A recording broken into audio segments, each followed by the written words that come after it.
जी तो स्टूडेंट्स अस्सलाम वालेकुम वरहमतुल्लाहि वबरकातुहू। उम्मीद है आप सब ए टू जी अलीफ से ए तक अल्लाह के फजलो करम से बिल्कुल फिट होंगे और अल्लाह के फजलो करम से मेहनत कर रहे होंगे और अल्लाह के फजलो करम से हेयर फॉल स्टार्ट हुआ होगा और अल्लाह के फजलो करम से आंखों के नीचे नेचुरल ग्रेडियंट आया होगा और अल्लाह के फजलो करम से ज्यादा मोटे हो रहे होंगे।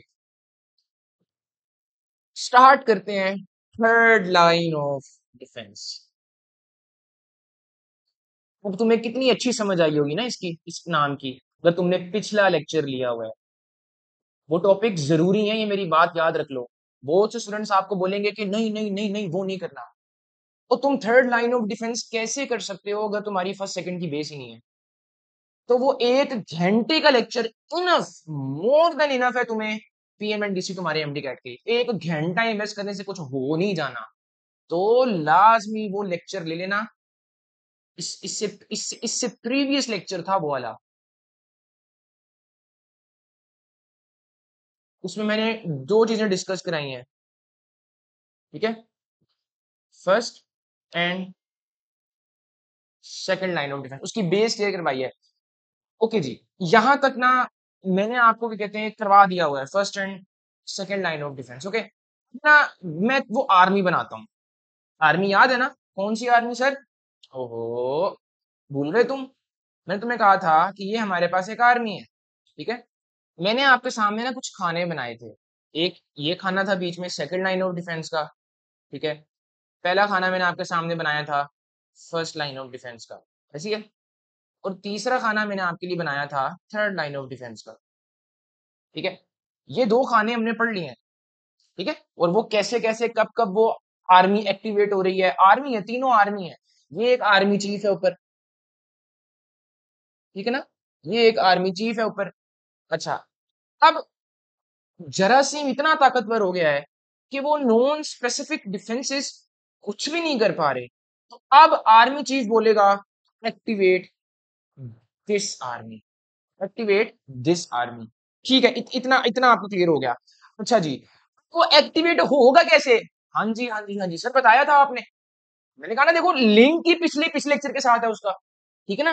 तो वो एक कहना कि वो नहीं करना, तो वो एक बिल्कुल एक एक्सीलेंट बात होगी। ठीक है, तो 1 घंटे इन्वेस्ट करने से कुछ भी नहीं होना। मैंने क्या कहा था कि एंटीजन प्रेजेंटिंग सेल्स होते हैं जिनको हम क्या बोलते हैं, एपीसीज।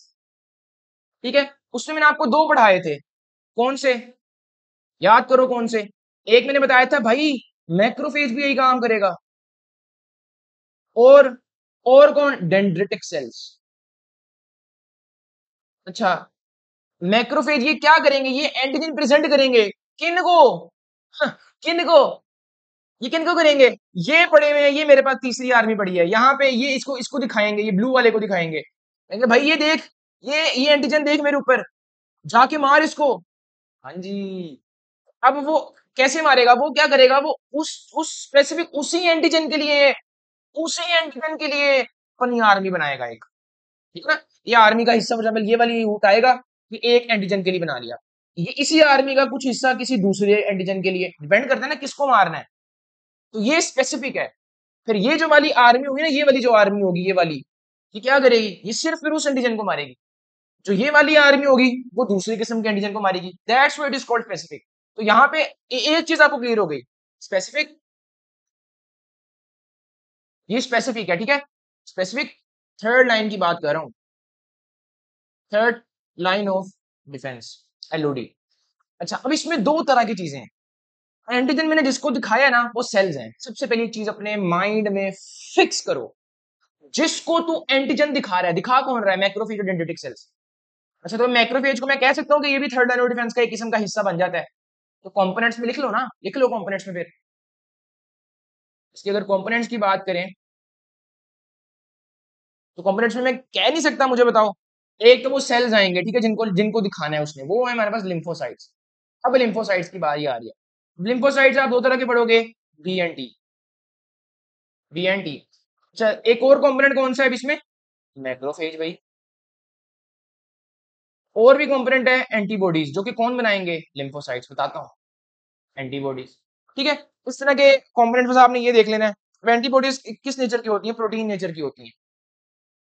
ये याद रखना, ये किस नेचर की होती हैं? प्रोटीन नेचर की। रीजन है प्रॉपर इसकी। अच्छा, specific third line of defence दिखाना किसको? एंटीजन लिम्फोसाइट्स को। तो मतलब दो लिम्फोसाइट्स हैं। ये मेरे पास आ गया बी लिम्फोसाइट्स, ये मेरे पास आ गया टी लिम्फोसाइट। सर बी का मतलब क्या है, टी का मतलब क्या है? चलिए लिम्फोसाइट का मतलब पता लग गया। मैंने कहा व्हाइट ब्लड की सारी टाइप्स पढ़ रहे होगे तुम हर लाइन ऑफ डिफेंस में, पहले के अलावा। ठीक है, तो second line of defence, third line of defence, इनमें तुम व्हाइट ब्लड सेल्स की टाइप पढ़ रहे हो। मैक्रोफेज हो गया, ठीक है, और भी तुम जो टाइप पढ़ रहे हो, न्यूट्रोफिल एंड ये लिम्फोसाइट पढ़ रहे हो, these are white blood cells की टाइप। तो व्हाइट ब्लड सेल्स इम्यूनिटी में मदद करती हैं, तुम्हें पता है। ठीक है, अच्छा, ये भी व्हाइट ब्लड सेल की टाइप है लिम्फोसाइट, लेकिन B lymphocyte, that is the question. तो यहाँ पे लिखो व्हाट इज बी। ये साइड पे हमने बी, बी है, ये क्या है? T lymphocyte, what is T? मैंने बोला था हर WBC white blood cell produce कहां पे होता है? लफ्ज लिया मैंने प्रोड्यूस। अब यहां पे आपसे पीएमडीसी वाला बड़ी गेम करेगा। मैंने कहा प्रोड्यूस, प्रोड्यूस कहां पे होगा? प्रोड्यूस बच्चे ये होगा बोन मैरो में। ये चीज तो आपको मैंने बताई हुई है कि बोन मैरो में, मतलब फॉर एग्जांपल ये आपके पास बोन है, ठीक है, ठीक है, तो यहां पे फॉर एग्जांपल समझ लो कि ये कुछ हिस्सा है, यहां पे सारे डब्ल्यूबीसी बन रहे हैं। ठीक है, यहाँ पे सारे डब्ल्यूबीसी बन रहे हैं। ठीक है, ये मेरे पास अंदर डब्ल्यूबीसी बन रहे हैं। तो यहां पर ही क्या बने? बीबी और टीबी। लेकिन शहजादे ये ना मेच्योर जो बी है वो इधर ही हो जाएगा। मेच्योर का मतलब क्या है? सबसे पहले मैं यहां ये बताऊंगा। टी जो है ना ये यहां पे नहीं होगा, ये निकलेगा बाहर, ये जाएगा तुम्हारे पास थाइमस ग्लैंड में।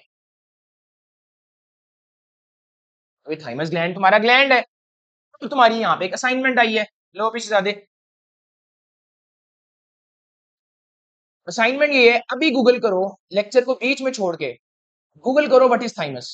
ये तुम्हारा काम है, एक्टिवली पार्टिसिपेट करो, जाओ करके आओ। फिर तुमने देखना है, ओके गो गो गो गो जाओ देख के आओ। अब थाइमस में जाके ना ये मैच्योर होता है, ये चीज इंपॉर्टेंट है। थाइमस में जाके मैच्योर हो रहा है ये।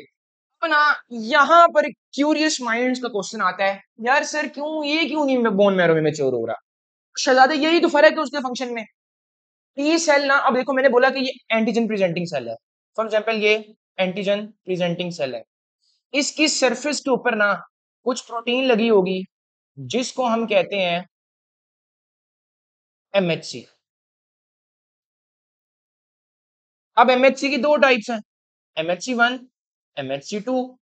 ठीक है, देखो एंटीजन प्रेजेंटिंग सेल्स का काम क्या था कि वो एंटीजन दिखाएं, किसको दिखाएं? लिम्फोसाइट्स को। क्लियर है?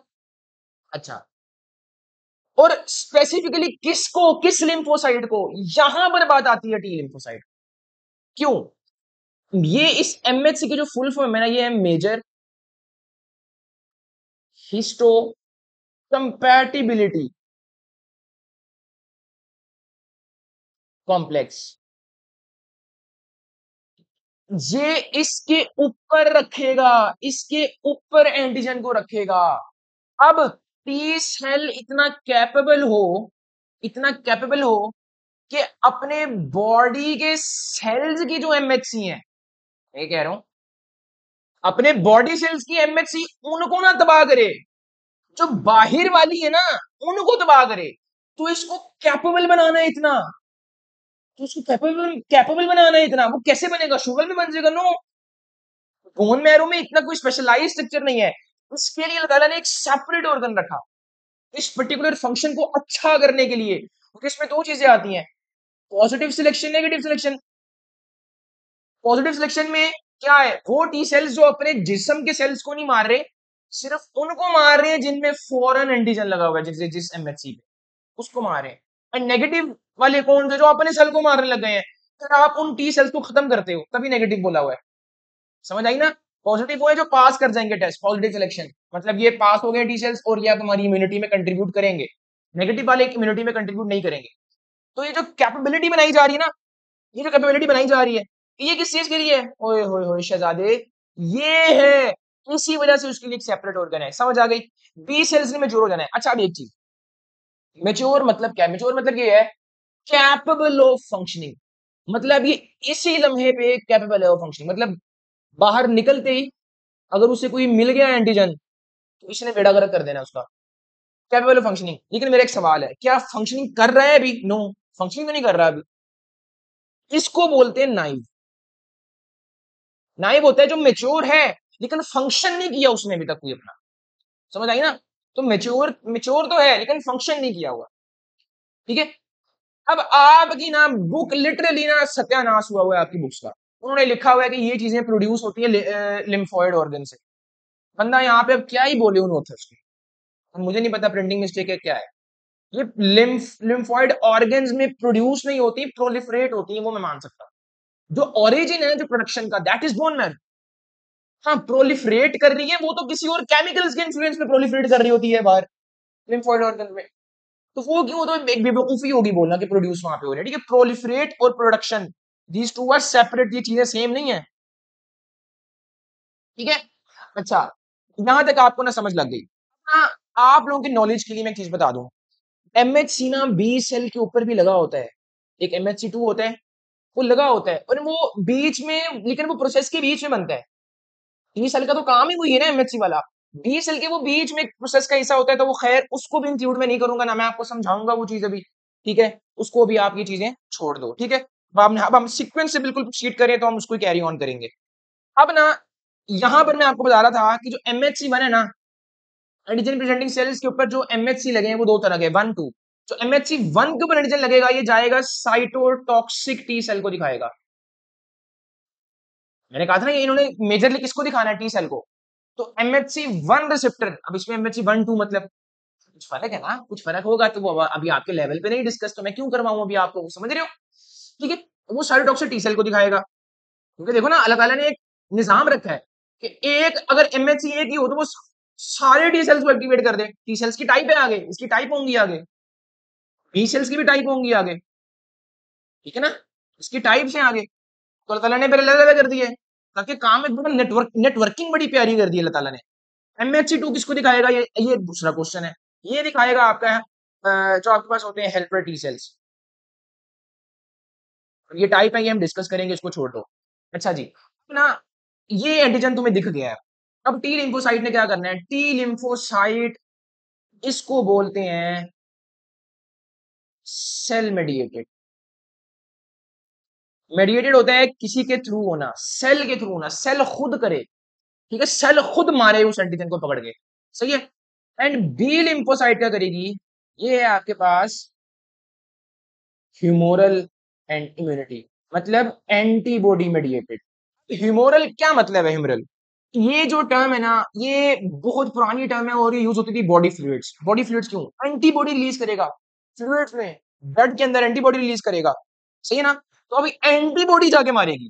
बी लिम्फोसाइट चल बैठा है पीछे, कहेगा ले अभी मैं एक हथियार देता हूं, एंटीबॉडी। एंटीबॉडी जाके मारेगी। इतनी समझ आई? टी सेल सेल मेडिएटेड मतलब सेल मारेगा जाके। सही है। साइटोटॉक्सिक टी सेल, पता है तुम्हें, जाके तुमने इसका पढ़ लिया है, नेचुरल रिएक्शंस में पढ़ा ना तुमने इसका फंक्शन। फर्क क्या था? वो एक नॉन स्पेसिफिक का हिस्सा था, यहाँ पे स्पेसिफिक का हिस्सा है। ठीक है। अब ये एक चीज है वो एंटीबॉडी प्रॉपर रिलीज करे, एंटीबॉडी के थ्रू ही हो, so that is another thing. तो वो ह्यूमोरल, एक सिंपल चीज आपको यहाँ पे क्लियर हो गई। ठीक है। अब ना एंटीबॉडी क्या है? अच्छा, एंटीजन पता है ना क्या है? एंटीजन का पता है क्या है?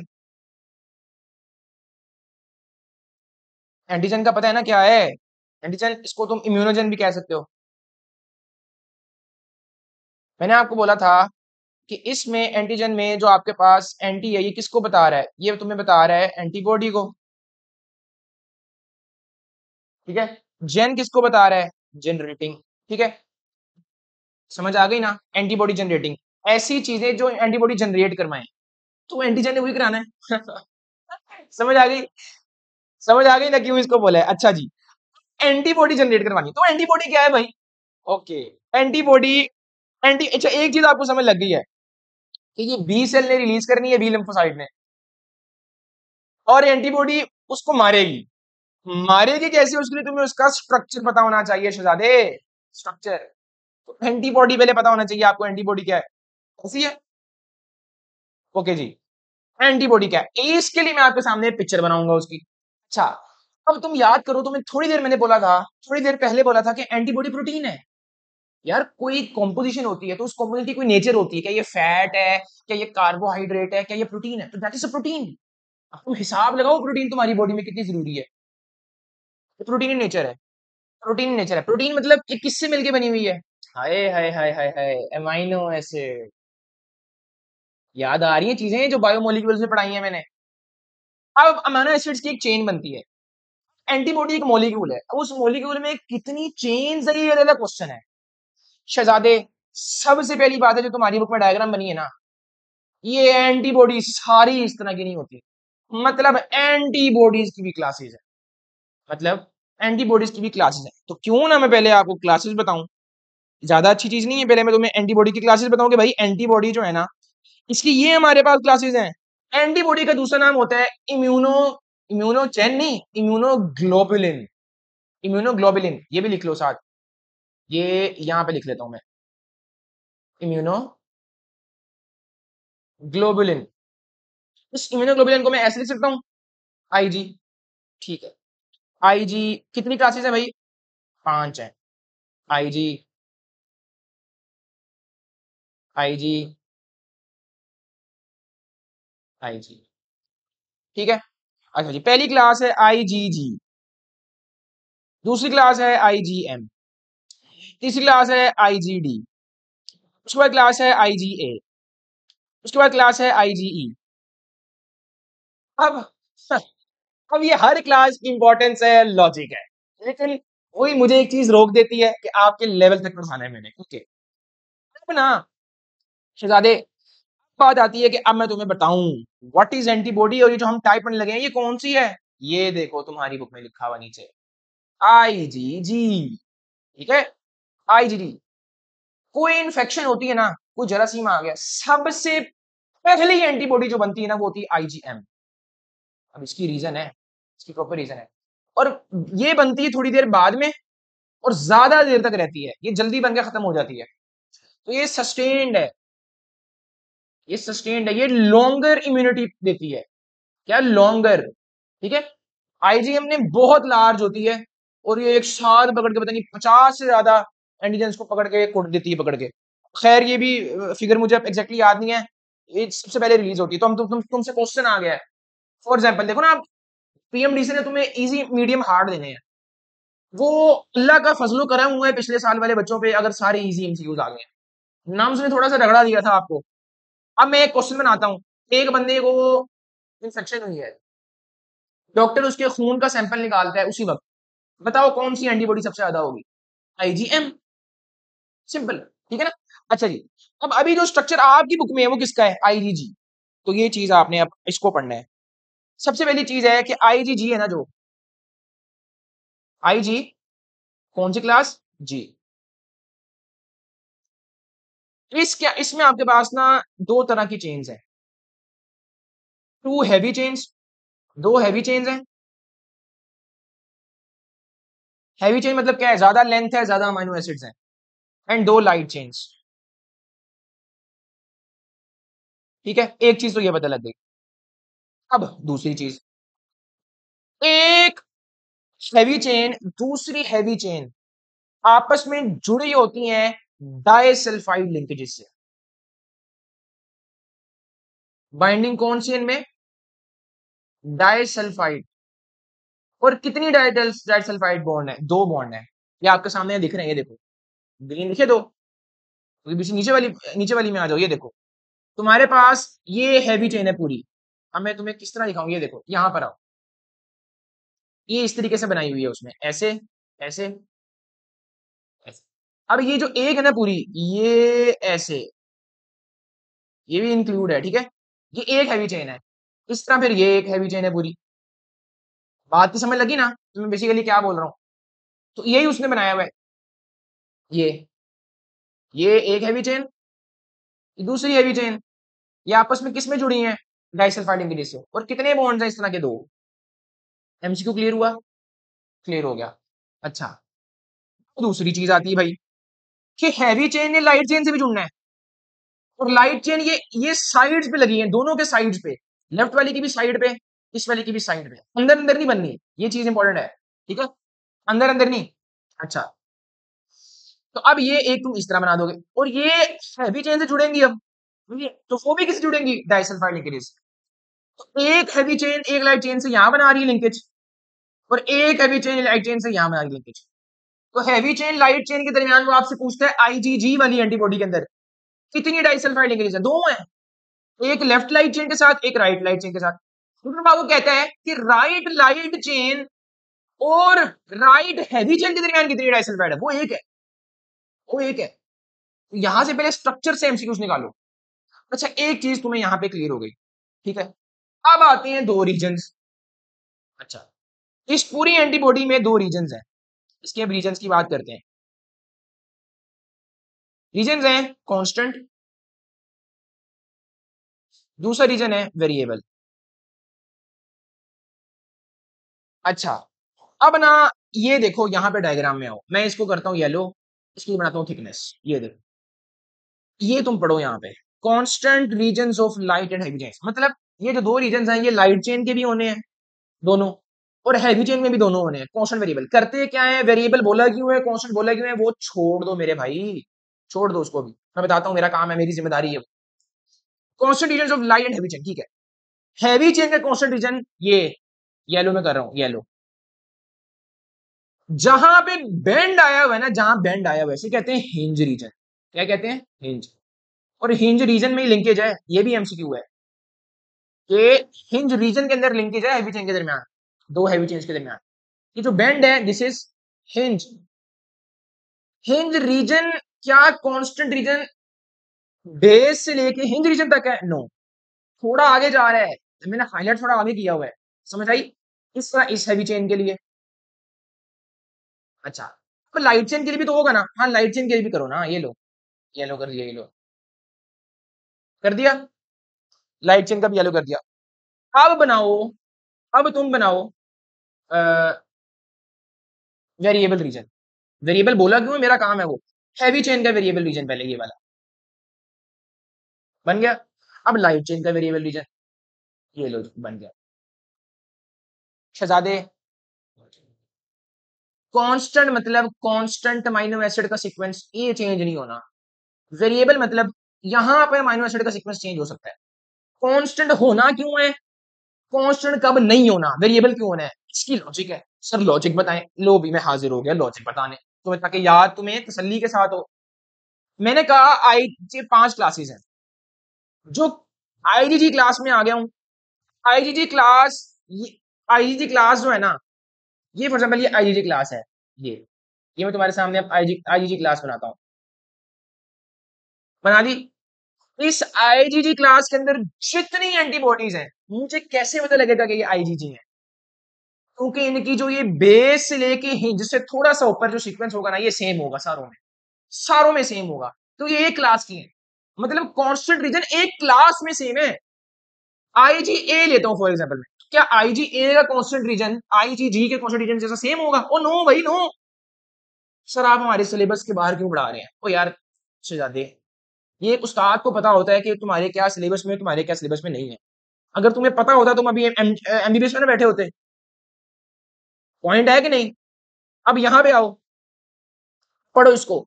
An antibody molecule consists of 4 polypeptide chains. Polypeptide होती हैं, एक chain polypeptide chain amino acids की बनी हुई, तो 4 हैं, 2 heavy 2 light, 2 identical light chain and 2 identical heavy chains linked by disulfide bridges. Bridges बोले हैं, bridges, ठीक है। Variable amino acid sequence in the light chain and upper regions of the heavy chain determine which antigen will bind to that particular antibody. इसका काम वो लिखा हुआ है, मैं तुम्हें बताता हूँ, मेरा काम है वो। Constant amino sequences are the same for all the antibodies in one class. ये देखो one class, हाँ जी, हाँ समझ आ गई सर जी, समझ आ गई sir, sorry sir sorry, okay जी। अब यहां पर अमीनो एसिड का सीक्वेंस चेंज होगा, मतलब ये तुम देखो, ये मैंने तुम्हें बताया, तुम्हारे पास ये आईजीजी की सारी एंटीबॉडीज इस बक्से के अंदर पड़ी हुई है, ठीक है, इतना मान गया, ये इस बक्से के अंदर पड़ी हुई है, लो इस बक्से को मैं ऐसे कर लेता हूँ, इस बक्से के अंदर बढ़िए कुछ आईजीजी होंगी किसी और जरासीम के लिए, कुछ आईजीजी होंगी किसी और जरासीम के लिए। ये कौन डिसाइड कर रहा होगा वेरिएबल रीजन? तो यहां पर देखो, ये तुम्हें बाइंडिंग साइट्स नहीं दिख रही, अंदर की तरफ है बाइंडिंग साइट्स। ये भी एमसीक्यू आ सकता है कि हैवी चेन और लाइट चेन के दरमियान बाइंडिंग साइट्स हैं, नोट आउटसाइड, यहां पर नहीं है, ये बाहर को नहीं है, ठीक है ना? ये भी एमसीक्यू आ सकता है। ओके, तो एंटीजन बाइंडिंग साइट्स, यहां पर एंटीजन ने जुड़ना है जरासीम ने, फिर ये एंटीबॉडी उसको मारेगी। अच्छा कैसे मारेगी सर, मेरा काम है, मैं बताता हूँ, छोड़ दो। अब यहाँ पे तुम लेबलिंग पढ़ लो, तुम्हें सारा कुछ पता लग जाएगा, ठीक है? अब यहाँ पे तुम देखो site of binding to macrophages, ये मैक्रोफेजेस से भी जुड़ती है भाई। होता क्या है बताता हूँ, ये मेरे पास पड़ा है मैक्रोफेज। मैक्रोफेज, मैक्रोफेज कहता है यार इस पे एंटीजन आके लग गया, फॉर एग्जांपल ये एंटीजन लग गया आके, ठीक है?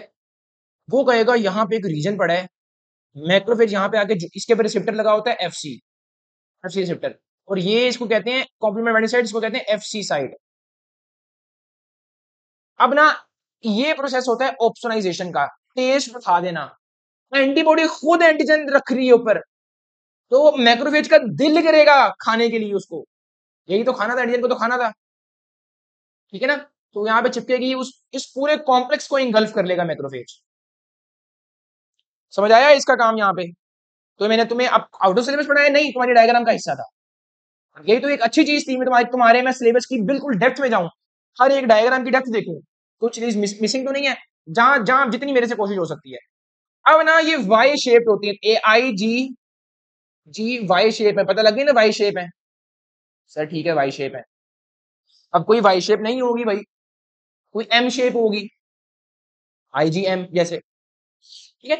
अच्छा अब ये वाई शेप है, अभी देखो तुम, इस डायग्राम पे तुमने गौर करना है, ठीक है? इस डायग्राम में देखो, ये तुम्हारे पास एक ये एंटीबॉडी है वाई शेप, एक ये यहाँ सेल्स विद सरफेस एंटीजेंस, उसने पूरे सेल को पकड़ लिया हुआ है, ठीक है? सरफेस जुड़ा है एंटीजन है, लेकिन एंटीजन सेल के साथ जुड़ा हुआ है, ठीक है? तभी वो सेल भी जुड़ा हुआ है साथ। और ये एक सेल ये आ गया, दूसरा सेल ये आ गया। एक एंटीबॉडी एट टाइम किसके साथ, कितने कितने के साथ जुड़ रही है? एक एंटीबॉडी का मॉलिक्यूल, और किसका, आईजीजी का, एक मॉलिक्यूल दो एंटीजन से जुड़ रहा है, लेकिन एक cell with antigen on its surface, वो दो से ज्यादा एंटीबॉडी से जुड़ सकता है। देखो ना, अब ये फॉर एग्जांपल एक सेल है ये वाला, ठीक है? ये एक एंटीबॉडी इसके इससे जुड़ा हुआ है, इससे जुड़ा हुआ है, यहाँ पे भी जुड़ा हुआ है।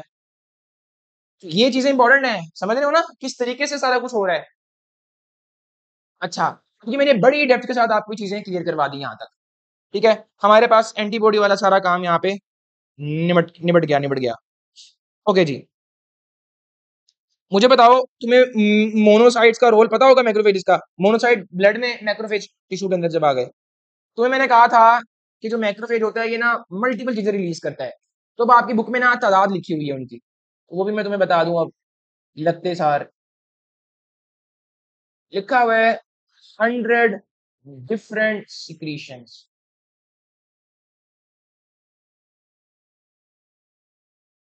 तो इसमें क्या होंगे, इसमें एंजाइम्स होंगे,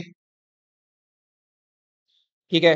इसमें इंटरफेरॉन्स होंगे, इंटरफेरॉन्स आपको पता है ये, और भी कहाँ से रिलीज हो रहा था, पता है ना?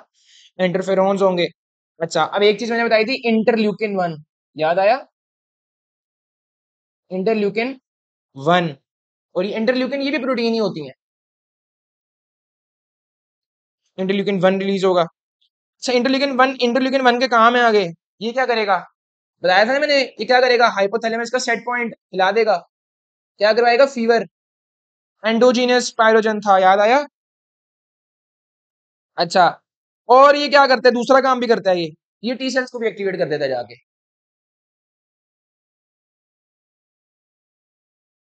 है टी सेल्स एक्टिवेट, एक तो चलो ठीक है, मैक्रोफेज एंटीजन प्रेजेंटिंग सेल का काम कर रहा है, एक और तरीके से भी ये काम कर रहा है, इंटरल्यूकिन 1। हाँ जी शहजादे, समझ आई? शहजादे समझ आई? समझ आई कि नहीं?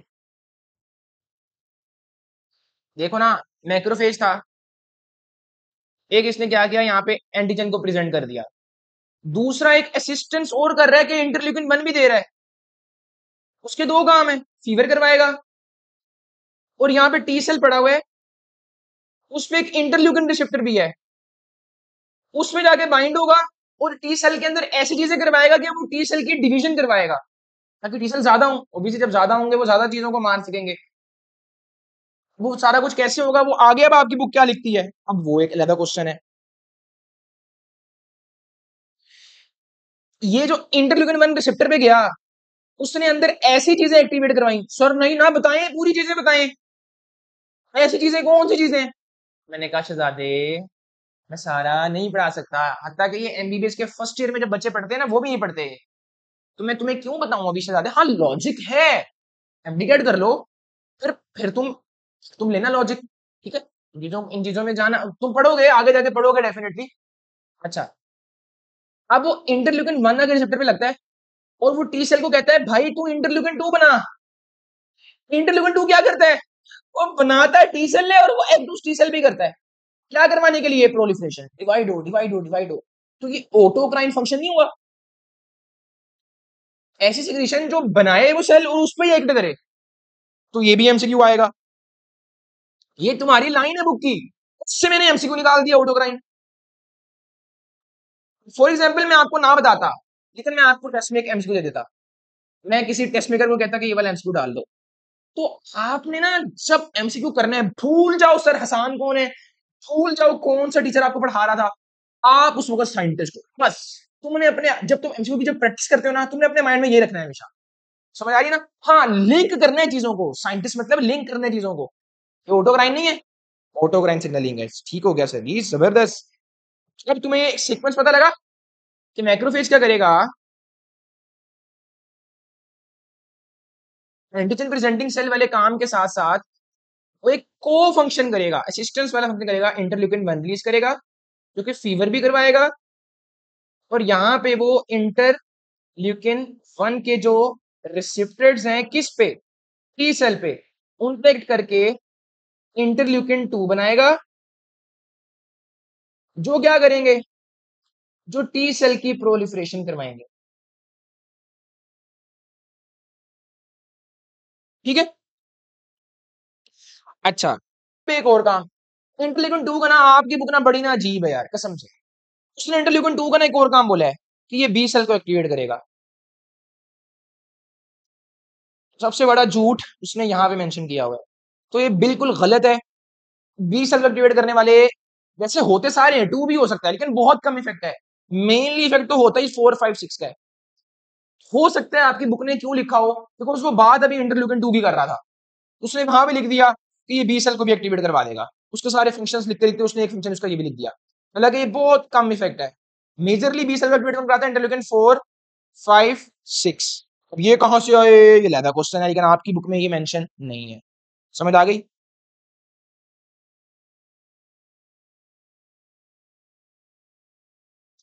सर आपने ये तो बताया कि टी सेल को आप टी क्यों बोलते हैं, बिकॉज ये मेच्योर कहां पे होता है, थाइमस में, ठीक है। बी सेल, बी लिम्फोसाइट, अभी इसकी बात नहीं की, अभी तक हम टी पे थे, इसको बी क्यों बोलते हैं, वर्सा ऑफ फेब्रिशियस बर्ड के क्लोका रीजन में ना ये पाया गया था, दैट्स व्हाई होता है, ये बोन मैरो पे प्रोड्यूस है, लेकिन अब वहां पे गया हुआ था ये, ठीक है, वहां पे पाया गया था तो उस ओरिजिन की वजह से, असल में वहां पे नहीं था, सिर्फ वहां पर उनको फाउंड हुआ था कि ये इस तरह के लिम्फोसाइट्स हैं, उसकी वजह से उन्होंने उसको नाम दे दिया। क्लोका क्या होता है,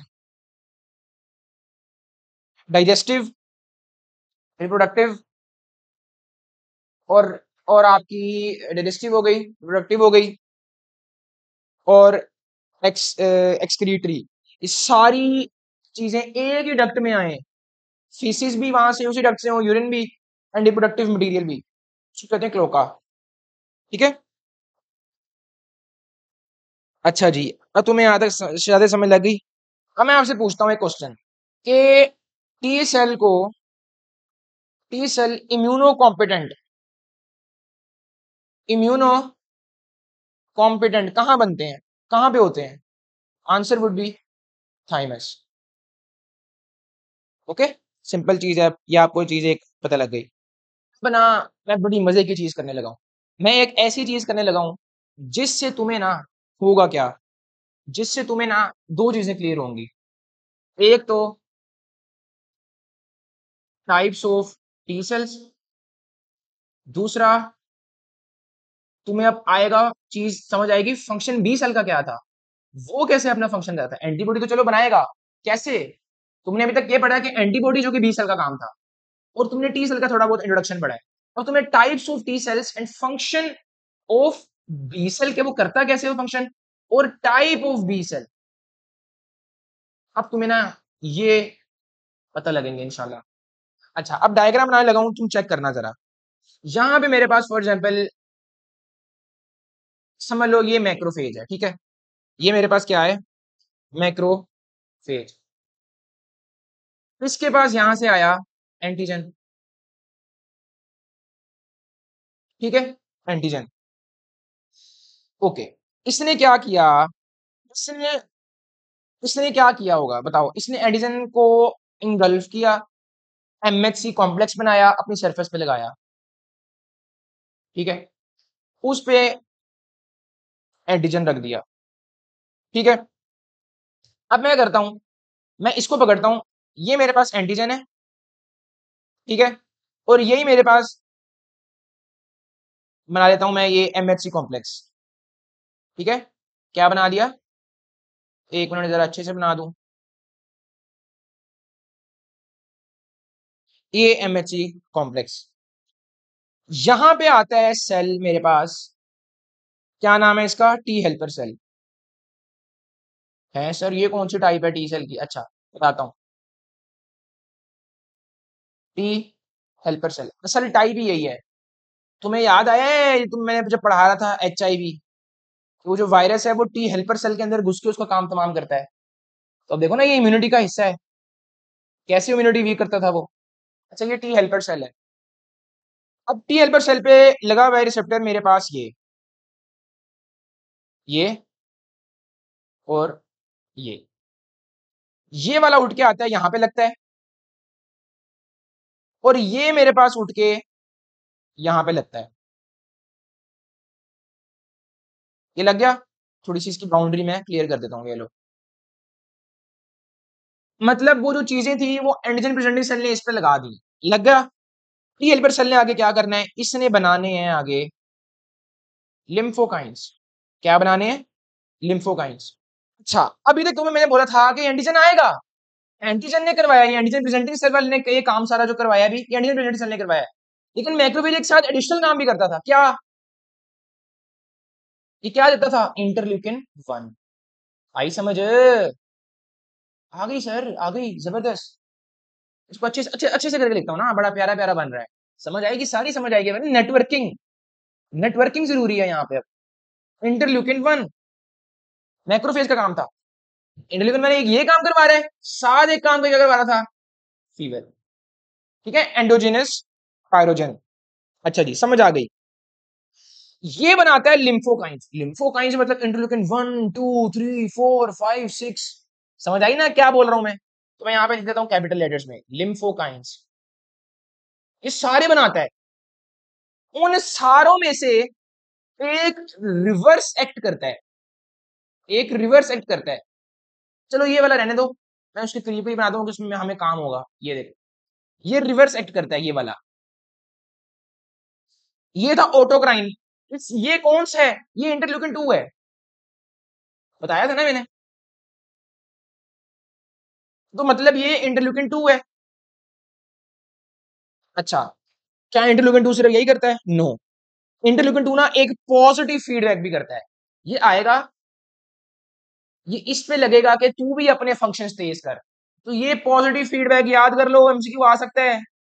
इंटरल्यूकिन 2 का काम एक और, नेटवर्किंग, नेटवर्किंग एक पैराग्राफ में कुछ और लिखा है, एक पैराग्राफ में कुछ और लिखा है, मैं तो नेटवर्किंग के थ्रू पढ़ा रहा हूं, ठीक है। अच्छा, अब ना जो आगे सारे काम होने वो लिम्फोकाइंस से कराने हैं। कैसे, टी सेल्स की टाइप्स होती हैं, हेल्पर, आगे आगे आगे टी सेल लगाई जाना, हेल्पर टी सेल जैसे, ठीक है। साइटोटॉक्सिक, ये मैंने सी लिखा है, साइटोटॉक्सिक। और एक टाइप होती है आपकी रेगुलेटरी भी कहते हैं इसको, सप्रेसर भी कहते हैं।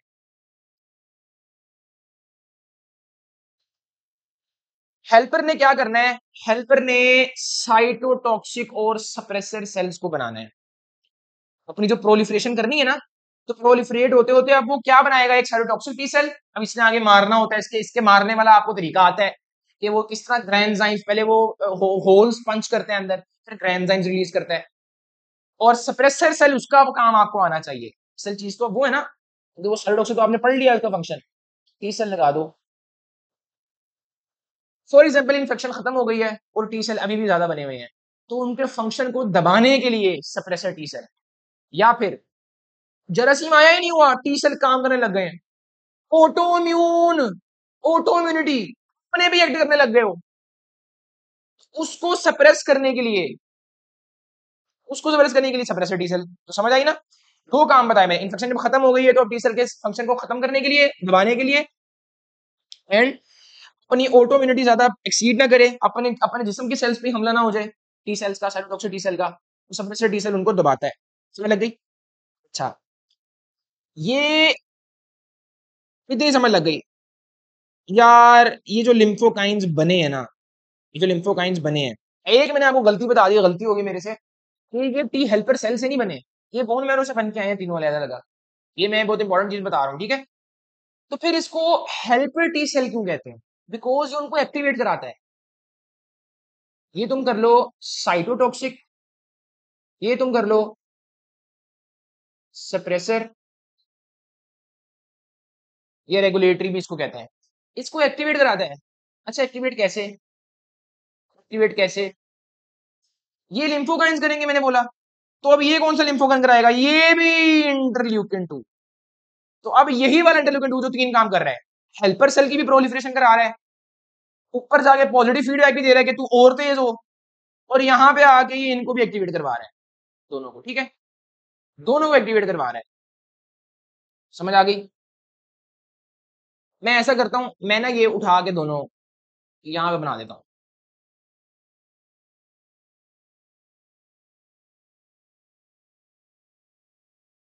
ठीक है? ये लो, ये ज्यादा बेटर है।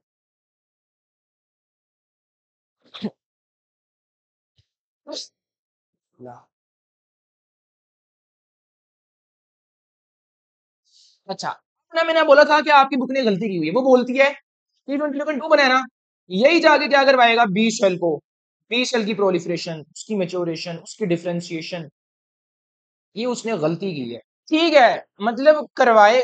टी हेल्पर सेल ने, देखो ना, हेल्प सिर्फ उसने टी सेल्स की नहीं की, साइटोटॉक्सिक सप्रेसर सेल की नहीं की, उसको एक्टिवेट कराया है, साथ में एक्टिवेट बी सेल्स की भी मदद कर रहा है। हेल्पर चेक करो कैसा है ये, सिर्फ टी का हेल्पर नहीं है, ये और जगह भी मुंह मारता है। तो इसको इस तरीके से तुमने याद रखना है कि टी हेल्पर सेल सिर्फ उनका हेल्पर नहीं है, ये और जगह भी मुंह मारता है। एक तो ये मैक्रोफेज पॉजिटिव फीडबैक भी दिला रहा है, ठीक है, और नीचे ये बी सेल्स के भी साथ ही मुंह मारेगा। आगे बुक लिखती है कि ये जो उसने लिम्फ और करवाना, सारा कुछ करवाना इसने किसके थ्रू है? लिम्फोकाइंस के थ्रू। चलो करवा तो टी हेल्पर ही रहा है ना, डायरेक्टली वो लिम्फोकाइंस के थ्रू करवा रहा है। ये इंटरलिकन 1 2 3 4 वाले लिम्फोकाइंस है सारे, ठीक है ना? अच्छा, ये इसने गलत लिखा हुआ है बेसिकली।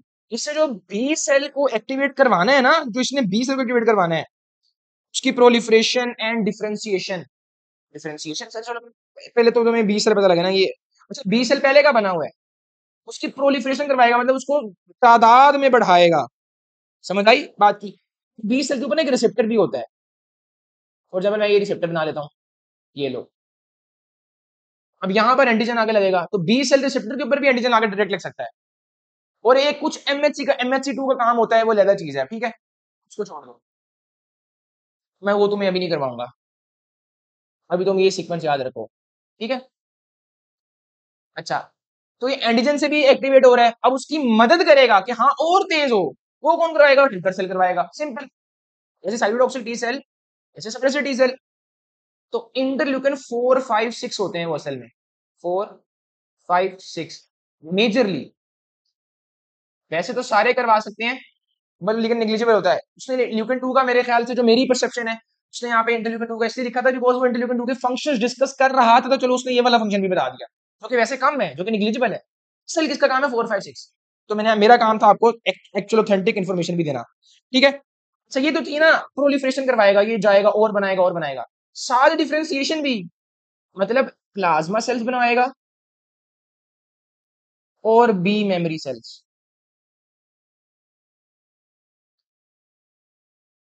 प्लाज्मा सेल्स होंगे जो एंटीबॉडीज रिलीज करेंगे। ये पता लगा कि बी सेल वो अपना एंटीबॉडी मेडिएटेड ह्यूमोरल इम्यूनिटी कैसे दे रहा है, तो ये एंटीबॉडीज ये जाके अब वो अपना वो काम करेंगी, ये वाला ये आई समझ, लग गई ना समझ? सर जबरदस्त जबरदस्त। और बी मेमोरी सेल ये किस लिए है? ये आपके सेकेंडरी इम्यून रिस्पॉन्स के लिए। What do you mean by this sir? आपको ना ये भी जेनेटिक्स वाले चैप्टर में एक क्वेश्चन भी आएगा कि एक आरएच नेगेटिव मदर है, उसने कंसीव किया है बेबी आरएच पॉजिटिव, और उसकी फर्स्ट प्रेगनेंसी है, तो ये हो सकता है सरवाइव कर जाए। है सर कैसे? बिकॉज वो प्राइमरी इम्यून रिस्पॉन्स था। बाद में कोई बेबी आरएच पॉजिटिव वाला आएगा ना, इसके पास एंटीबॉडीज अब ज्यादा बनेंगी, क्यों? क्योंकि उसके पास मेमोरी है, उसको पहले ही पता है कि ये वाले के खिलाफ मैंने ज्यादा काम करना है, मेमोरी सेल्स पहले ही बने हुए हैं। ठीक है, तो बी मेमोरी सेल्स भी डिफरेंशिएट होंगे, प्लाज्मा सेल्स में जाएंगे, एंटीबॉडी ज्यादा बनाएंगे, उस वक्त नहीं बच्चा सर्वाइव कर सकता।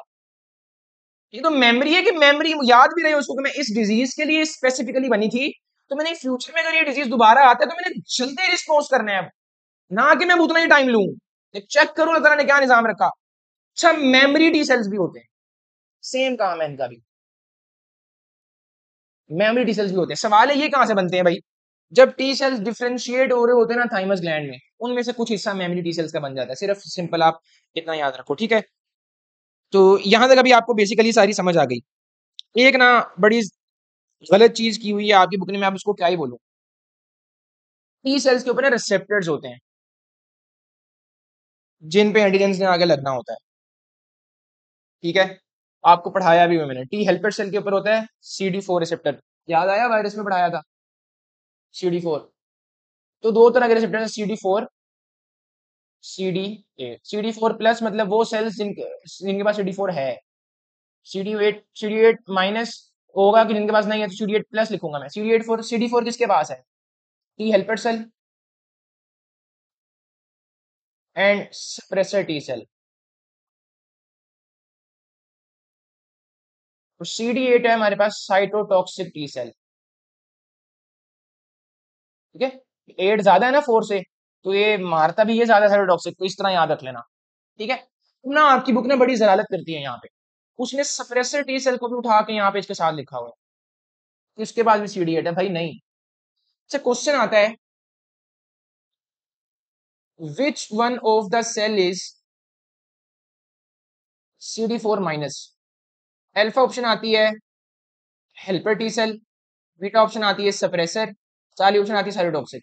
साइटोटॉक्सिक आएगा CD4 माइनस, जिसके पास CD4 नहीं है वो ये है साइटोटॉक्सिक। तो ये चीज बच्चे याद रख लेना, हम इन चीजों में गलती ना करना, बेसिक चीजें हैं ये। साइटोटॉक्सिक टी सेल्स का आपको काम पता है, इसमें क्या करना होता है? ये साइटोटॉक्सिन्स रिलीज करता है, कौन से भाई? एक जो होल करते हैं परफोरिन, फिर एक ग्रेन्जाइम्स अंदर भेजता है, ठीक है ना? और आपको सारे मैंने काम बता दिए। और ये सप्रेसर टी सेल्स क्या करते थे? सप्रेसर टी सेल्स करते थे, ये प्रोटीन्स रिलीज करते थे जिन्होंने अल्टीमेटली क्या करना है, टी सेल की प्रोलिफरेशन को रोकना है। टी हेल्पर सेल की प्रोलिफरेशन को रोकेंगे, सिंपल। और उसकी प्रोलिफरेशन को कम कर देंगे तो लिम्फोकाइंस कम होंगे, तो आगे एक्टिवेट भी कम होंगे। वो समझ आ रही है ना? मेमोरी सेल्स जो होते हैं ना वो डोरमेंट, वो सो जाते हैं जब तक कोई दोबारा उस तरह का एंटीजन ना आ जाए, फिर ये हेल्पर टी सेल बन जाते हैं, फिर मेमोरी टी सेल्स आके फिर हेल्पर टी सेल बन जाते हैं, फिर ये अपने आगे इसी तरह काम करवाते हैं। तो समझ आ रही है शहजादे? बी सेल के ऊपर भी रिसेप्टर होता है, इसको क्या बोलते हैं? BCR, B cell receptor. Antigen यहाँ पे भी लगेगा, तो हेल्पर उसकी मदद करेगा, उसकी प्रोलिफरेशन करवाएगा, ठीक है? प्लाज्मा सेल्स बनवाएगा, मेमोरी सेल्स बनवाएगा, सिंपल चीजें हैं। अब ये आपको मैं क्या बताऊं। बर्स्ट ऑफ फेब्रिशियस जो है ना, ये लिम्फॉइड स्ट्रक्चर है, लिम्फॉइड स्ट्रक्चर। यहाँ पे मैं बता रहा था तुम्हें, ये लिम्फॉइड स्ट्रक्चर है, क्लोका के अंदर होता है। लिम्फोइड स्ट्रक्चर मतलब यहाँ पे लिम्फोसाइट्स होते हैं जरासीम को मारने के लिए। अच्छा, मैंने आपको बोला कि एंटीबॉडी जो है ना, दैट इज अ प्रोटीन, एक झटका दूं जरा। ये ग्लाइकोप्रोटीन है बेसिकली, मतलब इसमें शुगर चेन्स भी होती हैं साथ, ठीक है ना। अब उसकी मैं डिटेल में नहीं जाऊंगा। तो बेसिकली ज्यादा अगर अगर ऑप्शंस आ गए चार, बेस्ट ऑप्शन प्रोटीन भी है, ग्लाइकोप्रोटीन भी है, तो बेस्ट ऑप्शन क्या होगा? ग्लाइकोप्रोटीन, ठीक है।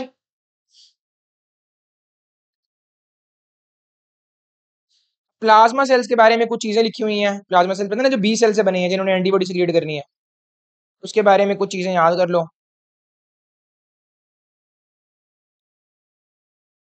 कि ना ये बहुत large amount of antibodies release करती हैं। सर ये तो आपने बता दिया है, लार्ज अमाउंट तो नहीं बताया ना। उसकी एग्जांपल दे दी आपको बुक एक, कि 2000 एंटीबॉडीज एक सेकंड के अंदर, ठीक है। और अगर वो पूछे एक घंटे के अंदर, तो वो 1 मिलियन। एक घंटे में कितने सेकंड्स होते हैं? एक मिनट में 60, एक घंटे में 3600, 3600 को मल्टीप्लाई कर दो 2000 के साथ,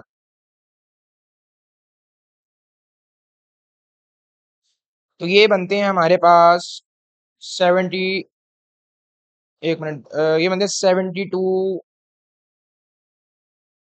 अच्छा एक चीज बड़ी मजे की है, मतलब 2000 एक सेकंड में है, तो एक घंटे में उसको करनी चाहिए थी 72,000,000, लेकिन ये कर रहा है 1 मिलियन। 1 मिलियन वाला कितना होता है? ये होता है 1 मिलियन। ये एक काट दो पीछे से, this is 1 million, 10 lakh.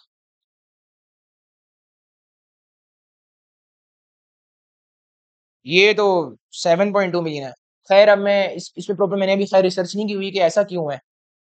Activity कम हो रही है वक्त के साथ साथ, लॉजिकल तो है कि मशीनरी यूटिलाइज हो रही है, मैं बिल्कुल समझ सकता हूँ, लॉजिकल है बिल्कुल, यही रीजन होगी इसकी। अब ना एंटीबॉडी के बस कुछ फंक्शन समराइज करें, ये करती क्या थी एंटीबॉडी, ये सारा अपना जो काम है, उनकी एंटीबॉडी ने आके मारना है, तो वो तो हमने डिस्कस किया ही नहीं अभी, तो वो रह गया, तो हम उसको देख लेते हैं चलो, ठीक है। उसके बाद हमारा ये कंप्लीट हो जाएगा।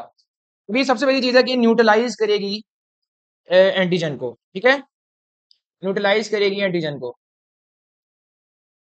मतलब एंटीजन के वो साइट्स जिन्होंने अभी मसले करने थे, उसमें उसको ये कैद कर लेगी, उसको पकड़ लेगी, ठीक है। तो न्यूट्रलाइज उसको कह दिया है, ठीक है। एग्जाम्पल इसमें दिया हुआ कि एक टॉक्सिन होता है हमारे पास, डिफ्थेरिया एंटीटॉक्सिन। अच्छा, और क्या करती है भाई? ये कॉम्प्लीमेंट सिस्टम को एक्टिवेट कराती है। एक्टिवेट कॉम्प्लीमेंट सिस्टम, याद आया कॉम्प्लीमेंट सिस्टम? ये सेकंड लाइन ऑफ डिफेंस का हिस्सा था, याद आया ना। ये कॉम्प्लीमेंट सिस्टम क्या था? मैंने कहा था कि कुछ 30 प्लाज्मा प्रोटीन्स होती हैं। प्लाज्मा प्रोटीन क्या है? ब्लड के प्लाज्मा के अंदर, और ये किसने बनाई होती है? लिवर ने, ठीक है। और ये एक्टिवेट कैसे होती हैं? एक्टिवेट कैसे करता है?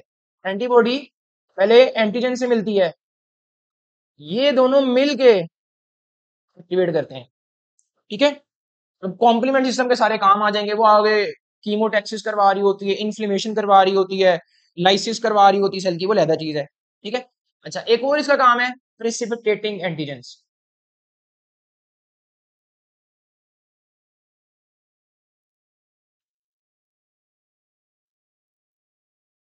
प्रेसिपिटेटिंग एंटीजेंस, ठीक है। प्रेसिपिटेट करना, कि इनको क्या करेगी, सारे एंटीजेंस को प्रेसिपिटेट कर लेगी, एक जगह कर लेगी, ठीक है। फिर वहां पे मैक्रोफेज आएगा, ये सारे एंटीजन यहाँ प्रेसिपिटेट हुई हैं, मैक्रोफेज आके इनको इंगल्फ कर लेगा, सिंपल। एंटीजन को पकड़ लिया ना, तो सारों को ज्यादा ज्यादा पकड़ लेंगे, तो वो प्रेसिपिटेट हो गई, ठीक है। इसी तरह वो एक, इसको हम कह सकते हैं, इसका एक और फंक्शन है फैसिलिटेट फेगोसाइटोसिस। अच्छा फैसिलिटेट फेगोसाइटोसिस कैसे करेगी? मैंने ऊपर बताया था आपको, मैक्रोफेज की था ना, जुड़ सकता था, ये एंटीबॉडी है, यहाँ पर मैक्रोफेज जुड़ सकता है, यहाँ पर एंटीजन जुड़ा हुआ है, इस पूरे को पकड़ के मैक्रोफेज ले जाएगा। इसको हम क्या कहते थे? ऑप्सोनाइजेशन। एंटीजन को पकड़ना तो था ही मैक्रोफेज ने, जब एंटीबॉडी पकड़ लेगी ना, तो वो ज्यादा शौक से पकड़ेगा, क्यों? क्योंकि उसकी रिसेप्टर साइड भी है यहाँ पे, ठीक है ना। अब आपकी बुक का हिस्सा सारा कुछ जो मैंने आपको सारा वो पढ़ाया है। अच्छा, अब ना चीजें आती हैं, होए होए होए होए। तो अब आपको पता लग गया इननेट इम्यूनिटी में पहली दो आर्मी, फर्स्ट एंड सेकंड, क्वाइर्ड में, अडॉप्टिव में, स्पेसिफिक वाली में। थर्ड। समझ लग गई? लग गई। अच्छा, अब ना क्वाइर्ड इम्यूनिटी मैंने कहा था जो स्पेसिफिक है, उसमें दो तरह की आती हैं। कौन सी भाई? उसमें आती हैं सेल मेडिएटेड और ह्यूमोरल। मतलब स्पेसिफिक में T cell and B cell थे, तो एक सेल के थ्रू करवा रहा है, एक एंटीबॉडी रिलीज करवा के करवा रहा है। समझ आ गई ना सारी अब? ठीक है, समझ आ गई। एक और भी क्लासिफिकेशन कर सकते हो तुम एक्वायर्ड की। ठीक है, एक्वायर्ड वाले की तुम और भी तरह से क्लासिफिकेशन कर सकते हो। कैसे? तुम कर सकते हो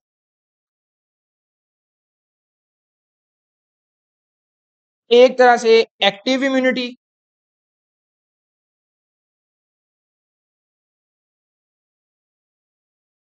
या फिर पैसिव।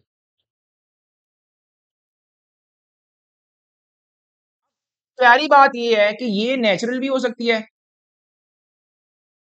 आर्टिफिशियल भी हो सकती है।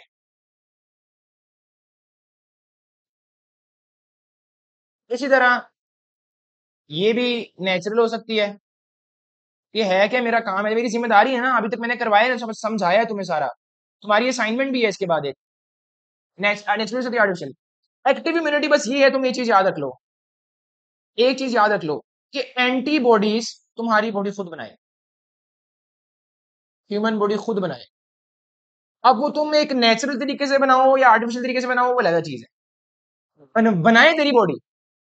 पैसिव ये है कि तू खुद बॉडी के अंदर एंटीबॉडी डाल, एंटीबॉडी फ्रॉम आउटसाइड।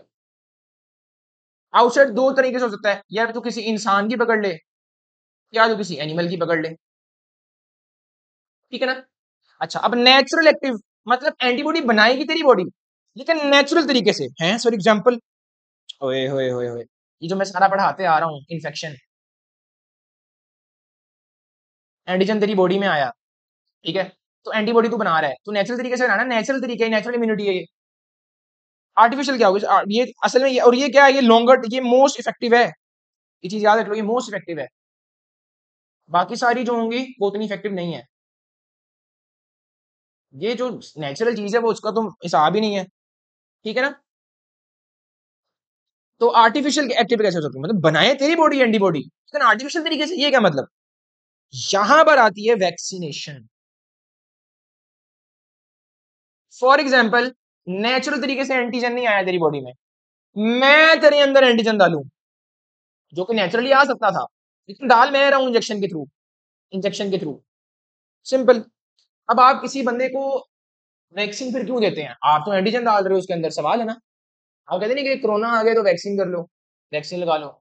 आप आउट ऑफ कंट्री जाते हो तो आपके पहले वैक्सीनेशन होती है, वो वैक्सीनेशन में तो एंटीजन है, जरासीम है। क्यों? मैंने कहा था एक प्राइमरी रिस्पॉन्स होता है, प्राइमरी इम्यून रिस्पॉन्स, एक होता है सेकेंडरी इम्यून रिस्पॉन्स। पहले वो आपकी बॉडी को देगा ताकि वो मेमोरी सेल्स बना ले, ताकि आप तुझे आउट ऑफ कंट्री जाके या दोबारा अगर वो डिजीज आता है ना, तो मेमोरी सेल्स हो तेरे पास सेकेंडरी इम्यून रिस्पॉन्स देने के लिए। ये वैक्सीनेशन का फायदा होता है कि वो फ्यूचर के लिए आपको असल में महफूज करता है, प्रेजेंट स्टेट में बेशक आपका बेड़ा गर्क करे वो। समझ आ रही है बात? अच्छा, और ये क्या होगा, एंटीबॉडी बाहर से एंटीजन आएगा तो प्राइमरी रिस्पॉन्स में भी एंटीबॉडी बनने लग जाएंगी ना। तो अब बना कौन रहा है? बना तो बॉडी रही है। हाँ, एंटीजन बाहर से आया है, एंटीबॉडी बाहर से नहीं आई, एंटीजन आया है, ये कंफ्यूज ना करना। तो एंटीबॉडी अब बन रही है, बना तो बॉडी रही है, लेकिन आर्टिफिशियल तरीके के साथ, खुद इंसान वैक्सीनेशन दे रहा है। ठीक है ना? अच्छा, अब तू एंटीबॉडी बाहर से डाल, दैट इज पैसिव। उसका नेचुरल तरीका भी है, उसका आर्टिफिशियल तरीका भी है। अच्छा, अब नेचुरल की क्या है?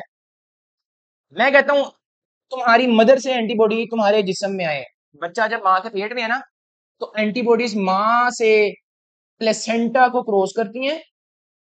प्लेसेंटा क्या है? खून का कनेक्शन, ये तो खून में एंटीबॉडी है तो एंटीबॉडी भी आ रही है, और वो क्या कहाँ पे आ जाती है? बच्चे में। ठीक है, बच्चे में आ जाती हैं। और भी एग्जांपल हो सकती है इसकी, और भी हो सकती है। ये तो था ना बर्थ से पहले, और एक आफ्टर बर्थ भी होता है। ये था बिफोर बर्थ, ये है after birth.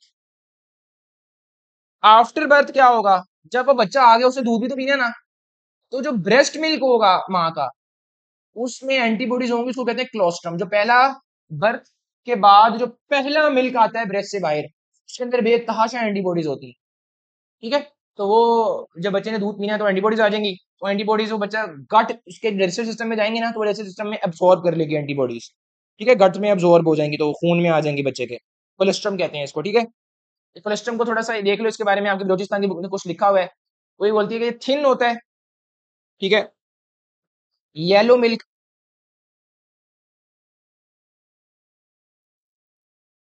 First secretion of memory gland. ठीक है, रिच इन एंटीबॉडीज। एंटीबॉडीज अब आई बाहर से हैं, लेकिन नेचुरल तरीके के साथ ही। नेचुरल अल्लाह ताला ने निजाम बनाया है प्लेसेंटा के थ्रू होने का, ब्रेस्ट से आने का। इंसान ने बनाया है ये, मुझे बताओ, मेरा सवाल है आपसे। ठीक है सर जी, जबरदस्त जबरदस्त सर, ओके ओके। अच्छा, अब तुम ऐसा करो, तू एंटीबॉडी पकड़ के बाहर से अंदर डाल। मैंने एक इंसान से एंटीबॉडी निकाली, और उस इंसान से एंटीबॉडी निकाल के दूसरे में डाल रहा हूं। अब आप बोलोगे सर एक इंसान से आया तो ये नेचुरल है। ओ भाई, मैं खुद कर रहा हूं ये, आर्टिफिशियल है। ठीक है ना, आर्टिफिशियल है। अब टेटनस एंड डिप्थेरिया के लिए होता है इस तरह यूज।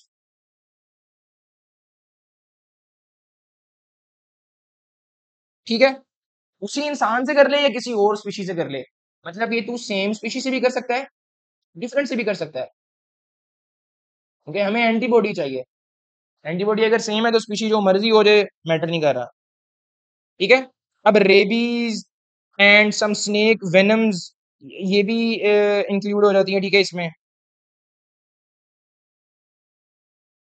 इसमें बस ये है कि मेमोरी सेल्स नहीं बनते, बिकॉज एंटीबॉडीज अब क्या है, बाहर से बन रही है। सिंपल सी बात है, इसमें मेमोरी सेल्स बनेंगे और नहीं बनेंगे भाई। एंटीबॉडी बनवाने वाला काम जब हो रहा होता है तब बनते थे मेमोरी सेल्स, तो एंटीबॉडी भेज ही बाहर से रहा है। समझ आई? जो पैसिव है ना, ये एक्टिव इन्फेक्शन के लिए यूज होता है, जो एकदम से आपका बेड़ा गर्क करती हैं, तो उसके लिए आपको फौरन लगाने पड़ते हैं, एंटीबॉडीज बाहर से लेनी पड़ती हैं, ताकि तुम्हारे बॉडी देर ना लगाए। टेटनस फॉर एग्जाम्पल, ठीक है, rabies, infectious hepatitis, snake bite. अब स्नेक बाइट तुम्हें सांप ने काट दिया, तो पता है ना तुम्हें कितनी जल्दी मर जाते हो तुम, इसलिए तुम्हें फौरन लगाना पड़ता है, क्योंकि तुम्हारी बॉडी ने देर लगानी है एंटीबॉडी बनाते बनाते। ठीक है ना, तुम्हें ये, तुम इंसान था, इसको स्नेक ने काटा। ठीक है, स्नेक ने काटा, तो अब इसको बाहर से एंटीबॉडीज चाहिए, तो उसको बोलते हैं एंटी वेनम। वेनम था पॉइजनस, एंटी वेनम पॉइजन के खिलाफ काम करने वाला। समझ आ गई शहजादे?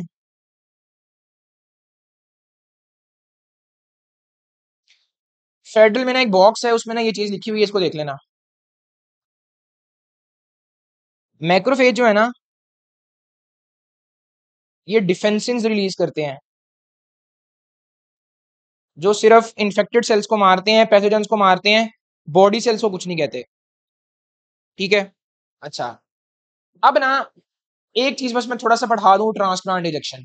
तेरा गुर्दा खराब है, गुर्दा तो किसी और से ले रहा है, लेकिन उस गुर्दे पे उस तरह के रिसेप्टर्स नहीं है जो तेरे गुर्दे पे रिसेप्टर थे। जो तेरे गुर्दे पे रिसेप्टर थे, तेरी इम्यूनिटी उसको कुछ भी नहीं कह रही थी, बिकॉज अब वो अल्लाह ताला ने उसको उस तरीके से प्रोसेस किया था थाइमस ग्लैंड के थ्रू, पता है ना सारा, बताया मैंने ऊपर। लेकिन अब तू ऐसा गुर्दा ले रहा है जिसके लिए तेरे टी सेल्स कभी बने ही नहीं थे, तो वो तो उसको फिर मारेंगे। तो जो तू ट्रांसप्लांट करवा रहा था, ट्रांसप्लांट क्या है, किसी और से किसी का ऑर्गन अपने जिस्म में लाना, तो उसकी रिजेक्शन हो जाएगी। ये सिंपल ट्रांसप्लांट रिजेक्शन है, बेसिक चीजें थी। शहजादे भाई को इजाजत दो, खुश रहो, खुश रहो। अस्सलाम वालेकुम वरहमतुल्लाहि वबरकातुहू। अल्लाह पाक आप सबको कामयाब करे।